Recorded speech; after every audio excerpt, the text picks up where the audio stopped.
Carlos Rugai e a Alessandra de Fátima Turretini já tinham um relacionamento há quase 10 anos, a vida deles era muito harmoniosa, eles eram muito profissionais, eram muito respeitados no meio deles.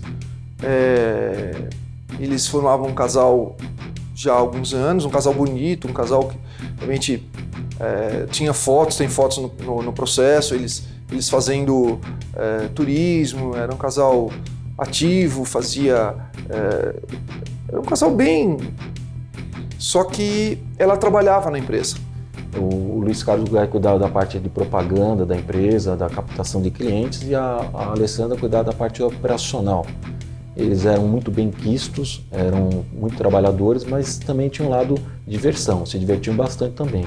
Viajavam, possuíam motos, possuíam veleiros. No próprio dia que aconteceu o crime, já chegou ao nosso conhecimento que a Alessandra já tinha encaminhado um memorando, um e-mail, já tinha encaminhado um e-mail para o banco pedindo a microfilmagem de alguns cheques, suspeitando de falsificação.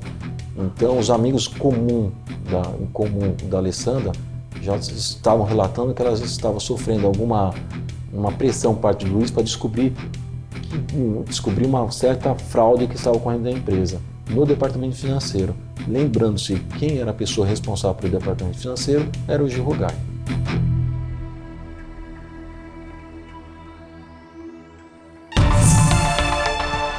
Bom, o Gil Rugai fez um ano de seminarista, é uma pessoa inteligente, é uma pessoa que trabalhou sempre com o pai, já havia se demitido várias vezes pelo pai trabalhando no departamento financeiro, é uma pessoa que não manuseava cartão de crédito, cheque, não dirigia carro, ele sempre andava com dinheiro nas mãos, sempre usava uma roupa social, ele nunca teve uma roupa esporte, não gosta desse tipo de roupa. É uma pessoa assim que ele não confessaria o crime nunca, ele é uma pessoa que controla muito a emoção. Eu falo bem francamente, se ele estivesse sentado aqui ao meu lado, pode ser que ele convencesse todo mundo que ele era inocente e eu seria o autor do crime. Na sentença condenatória, o juiz disse que a personalidade dele é uma personalidade dissimulada, desvirtuada. Ele é uma pessoa perigosa. Disse isso o juiz, que é o ente imparcial desse processo. No quarto dele tinha um baú. Até que esse tiro que foi dado, nós pedimos de estojo, foi dado nesse baú. Segundo o empregado, de vez em quando ele dormia nesse baú. Segundo o empregado, ele queria comprar um caixão e dormir no caixão. O pai dele que não deixou. Nós aprendemos, isso está nos autos, nós aprendemos seringa com sangue. Eu inquiri ele, Gil, o que é isso? E ele disse que ele havia feito um curso de enfermagem e como ele não tinha como treinar, ele extraía sangue da própria veia. Nós aprendemos também um potinho escrito pó-santo. Encaminhamos para a perícia, o resultado da perícia foi raticida. Quer dizer, tinha alguns objetos que não eram muito comuns ter no quarto de um garoto, mas enfim, estavam lá. O juiz, no momento da fixação da pena, também deixou ali a sua impressão de que a personalidade do Gil Rugai era uma personalidade deturpada, comprometida, desvirtuada, era uma pessoa, portanto, perigosa, compatível com quem praticou esse tipo de crime, né? Matar os pais, especificamente o pai e a madrasta, é uma coisa muito difícil, tem que ter um motivo, ou então a pessoa tem que ter uma personalidade desvirtuada, que é justamente o caso do Gil Rugai. O Gil Rugai, ele não tem uma personalidade normal. Talvez para a maioria das pessoas, simplesmente por ter sido demitido ou por uma discussão com o pai, não seja, e efetivamente, graças a Deus, isso não é motivo para que o filho mate o pai ou o pai mate o filho, mas para quem tem esse desvio de personalidade, como o Gil Rugai tem, isso foi motivo suficiente para que ele, acuado, contrariado, reagisse dessa forma abrupta como agiu. E, acertadamente, os jurados reconheceram a sua responsabilidade. Ele esconde muito bem as emoções. Se ele ficar sentado aqui, ele em nenhum momento vai se exaltar, em nenhum momento vai levantar a voz, em nenhum momento vai ser mal educado. Ele tem aquele padrão de voz, aquele padrão de comportamento inalterável. Eu diria que poderia ser uma pessoa que estaria em busca do mundo. Eu não sei se ele conseguiu se encontrar. Ele vivia fora do mundo. Ele se porta daquela forma assim, totalmente perfeita, alinhada, um rosto assim bem angelical. Uma pessoa assim que não vai esboçar nenhuma reação. E por coincidência, quando ele foi interrogado, eu fiquei atrás dele por uma questão de posição no plenário. Aí ele se sentiu incomodado com a minha presença atrás dele, e aí ele não quis falar mais nada. O promotor quis mencionar as perguntas, ele disse que não ia responder mais perguntas não para o promotor estava sendo ofensivo a ele. Então ele demonstra assim, que ele não tolera nenhum tipo de agressão. O perfil dele é assim, por exemplo, ele sentava na cabeceira da mesa e ele, na hora de pagar a conta, ele tinha que exibir que ele estava com bastante dinheiro e pagar a conta para todo mundo.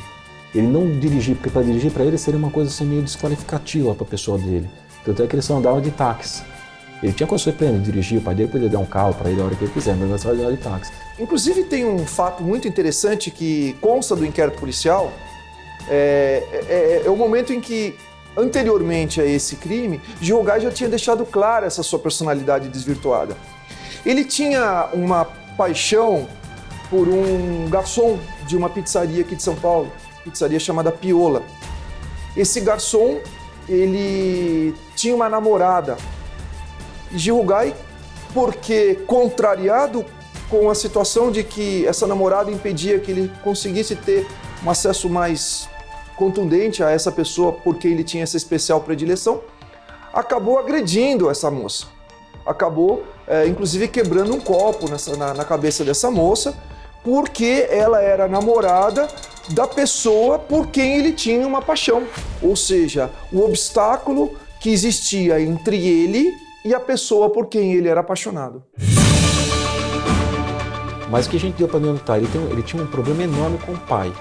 Tanto é que ele montou uma produtora, a KTM, que era uma empresa de propaganda. Em vez de ele crescer na propaganda na empresa do pai, ele queria montar uma para ele. Então, por exemplo, o Gil Gai, quando estava bem com o pai, isso todos os funcionários da empresa falavam: ah, cadê o papai? Cadê o papai? Cadê o pai? Quando ele brigava com o pai, cadê aquele filho da puta, aquele fedido? Então, assim, ele tinha uma diferença com o pai enorme. Ele achava o pai que era dono do mundo. Ele queria provar que o pai não era tão dono do mundo assim. O Gil estaria abrindo uma produtora. Sabe-se que para abrir uma produtora tem um custo, e não é pouco.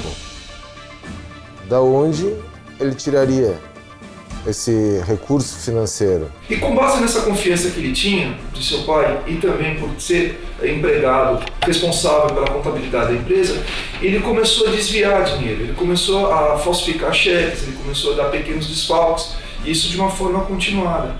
Até que o pai descobriu. O Bazar é o instrutor de voo. Ele começa a dar aula para o Luiz Carlos Gai e sente que o Luiz Carlos Gai não está muito bem. Ele assume o controle do voo, com essa segurança, e fala: olha, você não está muito bem, eu vou assumir o controle do voo. Estou sentindo que você não está bem. Segurança do voo, eu vou assumir o controle. Você fica do lado, a gente vai fazer um trajeto normal, mas eu vou pousar o avião. No transcorrer do voo, ele falou: mas por que você está assim? Pô, você não acredita. Ontem eu conversei com meu filho e criar filho é meio difícil mesmo.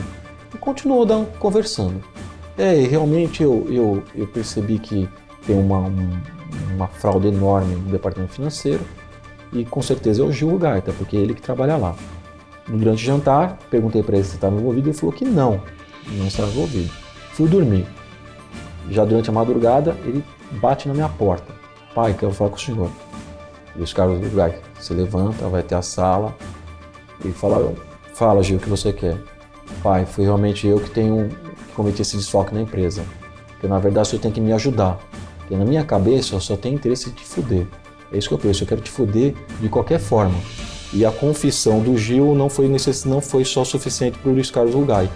Ele determinou que o Gil fosse morar com a sua mãe e que inventasse algum jeito de devolver aquele dinheiro roubado, porque senão ia denunciar ele para a polícia. Naquela data seguinte, no dia seguinte, ele pediu para que todas as fechaduras da residência fossem trocadas, a senha de acesso do Gil ao interior da casa também fosse negada a ele e, inclusive, ele comprou câmeras de segurança para que fosse instalado na casa, acho que temendo alguma ação do Gil. Isso aconteceu 4 dias antes do crime. Isso foi uma quarta, quinta-feira e domingo realmente ele acabou sendo morto.